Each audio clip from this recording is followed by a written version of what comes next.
ವೀಕ್ಷಕರೇ, ಸದ್ಯ ಎಲ್ಲೆಡೆ ಅಯೋಧ್ಯೆಯದ್ದೇ ಸುದ್ದಿ. ಹೊಸದಾಗಿ ಬಹುಕೋಟಿ ವೆಚ್ಚದಲ್ಲಿ ನಿರ್ಮಾಣವಾಗಿರುವ ರಾಮ ಮಂದಿರದಲ್ಲಿ ಶ್ರೀರಾಮ ಮೂರ್ತಿಗೆ ಪ್ರಾಣ ಪ್ರತಿಷ್ಠಾ ನೆರವೇರಿದೆ. ಇಡೀ ದೇಶವೇ ಈ ಐತಿಹಾಸಿಕ ಕ್ಷಣಕ್ಕೆ ಸಾಕ್ಷಿಯಾಗಿದ್ದು ಜನರೆಲ್ಲರೂ ರಾಮನಾಮವನ್ನು ಜಪಿಸುತ್ತಿದ್ದಾರೆ. ಇದೇ ವೇಳೆ ಅಯೋಧ್ಯೆಯ ರಾಮ ಮಂದಿರಕ್ಕೆ ರಾಕಿಂಗ್ ಸ್ಟಾರ್ ಎಸ್ 50 ಕೋಟಿ ಮತ್ತು ಟಾಲಿವುಡ್ ಸೂಪರ್ ಸ್ಟಾರ್ ಪ್ರಭಾಸ್ 50 ಕೋಟಿ ರೂಪಾಯಿ ದೇಣಿಗೆ ನೀಡಿದ್ದಾರೆಂಬ ಸುದ್ದಿಗಳು ಹರಿದಾಡುತ್ತಿವೆ.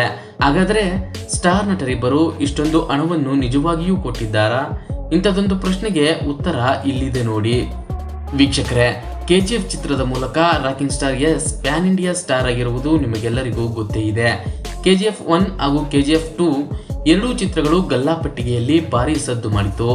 ಅಷ್ಟೇ ಅಲ್ಲದೆ ಬಾಲಿವುಡ್ನ ಹಲವು ಚಿತ್ರಗಳ ದಾಖಲೆ ಮುರಿದಿದ್ದು ಗೊತ್ತೇ ಇದೆ. ಕೇವಲ ಒಂದೇ ಒಂದು ಚಿತ್ರದಿಂದ ನಟ ಎಸ್ ಅವರ ಕೆರಿಯರ್ ಸಂಪೂರ್ಣ ಬದಲಾಗಿದೆ. ಯಶ್ 3 ವರ್ಷದಿಂದ ಕನ್ನಡದಲ್ಲಿ ಮಾತ್ರ ಸ್ಟಾರ್ ಹೀರೋ ಆಗಿದ್ದರು. ನಟ ಯಶ್ 3 ವರ್ಷದಿಂದ ಕನ್ನಡದಲ್ಲಿ ಮಾತ್ರ ಸ್ಟಾರ್ ಹೀರೋ ಆಗಿದ್ದರು. ಆದರೆ ಈಗ ಅವರು ಪ್ಯಾನ್ ಇಂಡಿಯಾ ಸ್ಟಾರ್ ಆಗಿದ್ದಾರೆ. KGF ಮೂಲಕ ಯಶ್ ದಾಖಲೆ ಬರೆದಿದ್ದಾರೆ.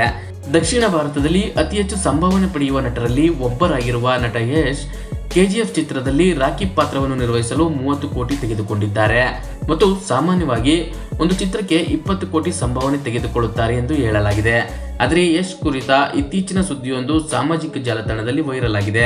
ಅಯೋಧ್ಯೆಯಲ್ಲಿ ರಾಮ ಮಂದಿರ ನಿರ್ಮಾಣಕ್ಕೆ ಯಶ್ 50 ಕೋಟಿ ರೂಪಾಯಿ ಕೊಟ್ಟ ಸುದ್ದಿ ವೈರಲ್ ಆಗುತ್ತಿದೆ. ಇದನ್ನು ನೋಡಿ ಕೆಲ ನೆಟ್ಟಿಗರು ಯಶ್ ಅವರನ್ನು ಹೊಗಳಿದ್ದಾರೆ. ಇನ್ನು ಕೆಲವರು ಯಶ್ ಅವರನ್ನು ಟೀಕಿಸಿದ್ದಾರೆ. ಸಂತೋಷ್ ತ್ರಿಪಾಠಿ ಎಂಬ ಫೇಸ್ಬುಕ್ ಬಳಕೆದಾರರು ಇತ್ತೀಚೆಗೆ ಯಶ್ ಅವರ ಫೋಟೋವನ್ನು ಹಂಚಿಕೊಂಡಿದ್ದರು. ದಕ್ಷಿಣದ ಸೂಪರ್ ಸ್ಟಾರ್ ಯಶ್ ರಾಮ ಮಂದಿರದಲ್ಲಿ ರಾಮ್ಲಲ್ಲಾಗೆ ಭೇಟಿ ನೀಡಿದರು. ರಾಮ ಮಂದಿರ ನಿರ್ಮಾಣಕ್ಕಾಗಿ 50 ಕೋಟಿ ರೂಪಾಯಿ ದೇಣಿಗೆ ನೀಡುವುದಾಗಿ ಘೋಷಿಸಿದ್ದಾರೆ ಎಂದು ಸಂತೋಷ್ ತ್ರಿಪಾಠಿ ಬರೆದುಕೊಂಡಿದ್ದರು.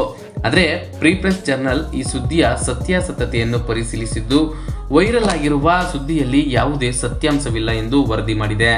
KGF 2 ಬಿಡುಗಡೆಗೂ ಮುನ್ನ 2022ರ ಏಪ್ರಿಲ್ನಲ್ಲಿ ತಿರುಮಲಕ್ಕೆ ಯಶ್ ಭೇಟಿ ನೀಡಿದ್ದರು ಮತ್ತು ಅದೇ ಫೋಟೋ ಈಗ ಸಾಮಾಜಿಕ ಜಾಲತಾಣದಲ್ಲಿ ಹರಿಬಿಟ್ಟು ರಾಮ ಮಂದಿರ ದೇಣಿಗೆ ವದಂತಿಯನ್ನು ಹಬ್ಬಿಸಿದ್ದಾರೆ.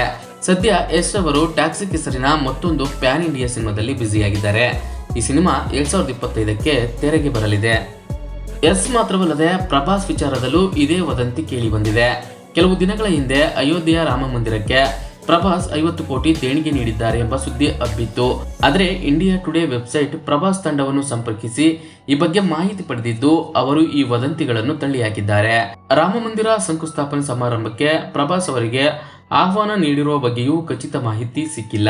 ಹೀಗಾಗಿ ಯಶ್ ಮತ್ತು ಪ್ರಭಾಸ್ ವಿಚಾರದಲ್ಲಿ ಹರಿದಾಡುತ್ತಿರುವ ದೇಣಿಗೆ ಸುದ್ದಿ ಶುದ್ಧ ಸುಳ್ಳಾಗಿದೆ.